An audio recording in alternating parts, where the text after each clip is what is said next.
Hello, BookTube. I'm coming to you today with a selection of brand new murder mysteries. I got a little concentration of them the other day, and I thought I'd go through a few of them. The first one being Rain Dogs by Adrian McKinty. These are Sean Duffy novels. He's an Irish detective. And the plot of this book has a young woman falling to her death off Carrickfergus Castle. And it turns out that he knows her. He's met her just the day before. And, of course, there's more to her death than meets the eye. And there's a scene when he encounters the dead body. It looks like a suicide. And we have this bit here. I lifted the blanket to look at her. Her dark face, her pretty face, smashed on the left side and strangely untouched on the right. Her arms were by her side. Her left eye was open. No longer emerald, it was blind, bloodshot but transfigured by the mystery. A snowflake drifted onto her lip, another onto her half-open mouth. Strange that she hadn't put her hands up to protect her face. Even the most determined suicide generally protected their face. It was an instinct, you just couldn't help it. But maybe that's why she jumped at night. In the dark, she wouldn't have seen the ground coming. Now that, I admit, is not promising. The snowflake drifting onto the dead face, the one eye good, one eye not, the one half of the face good, one half not, the sentimental detective referring to death as the mystery with a capital M. There's a whole little cavalcade of cliches there, but I've read a couple of other books in this series, and they're quite good, especially the last one. I think it came out last year. The last one was called Gun Street Girl, and it was quite good. So I will give this one a try, and we'll hope that it rises above. The next one also has a problem or two. It's called A Brilliant Death. It's by Robin Yocum, and its premise is Amanda Barron died in a boating accident on the Ohio River in 1953. Or did she?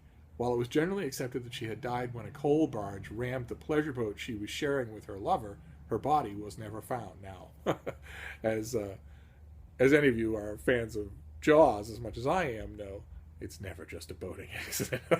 And the young woman who dies in that boating accident was, when she was a little girl, was friends with the main character of this book, Travis Barron, who's now a 15-year-old high school student and determined to find out what happened to her that day.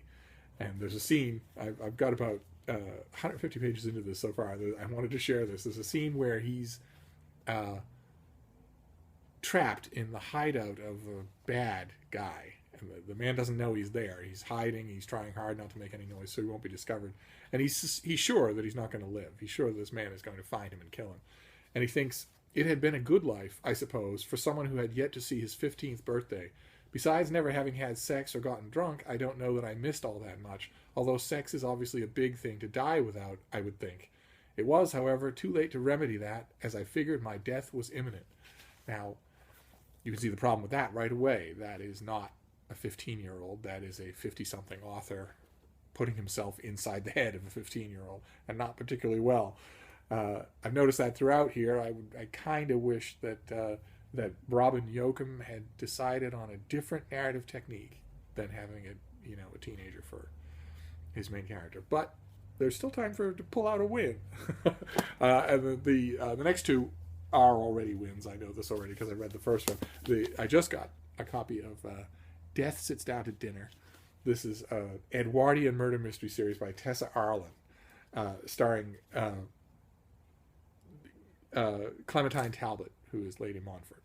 And she's welcome in all the best aristocratic houses in London and the country.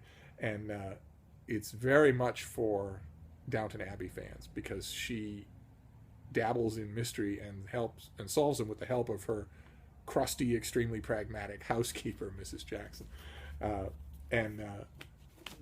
reason I know this is going to be good is because the first one, Death of a Dishonorable Gentleman, was wonderful. It's just a light, carefree series, and the premise of the second book is there's a big party being thrown in town for Winston Churchill, First Lord of the Admiralty, on the occasion of his birthday. Lady Montfort is thrilled to receive an invitation to a dinner party hosted by her close friend Hermione Kingsley, the patroness of England's largest charity. Hermione has pulled together a select gathering to celebrate Winston Churchill's 39th birthday. Some of the oldest families in the country have gathered to toast the dangerously ambitious and utterly charming First Lord of the Admiralty. But when the dinner ends, one of the gentlemen remains seated at the table, head down among the walnut shells, a knife between his ribs. Now, if that reminds you of the big book of English country house murders, you're not wrong. That's as trite as it gets. But I know, without having read any of this book yet, that this author will do well by it, because the first book was so good. Just a smart, glitzy, very low stakes murder mystery. And that's it. 4 new murder mysteries. If you're a fan of that sort of thing, I admit the first 2 weren't too promising. If you like historical murder mysteries, this is the thing for you. And maybe we'll have more home runs next time. Thanks.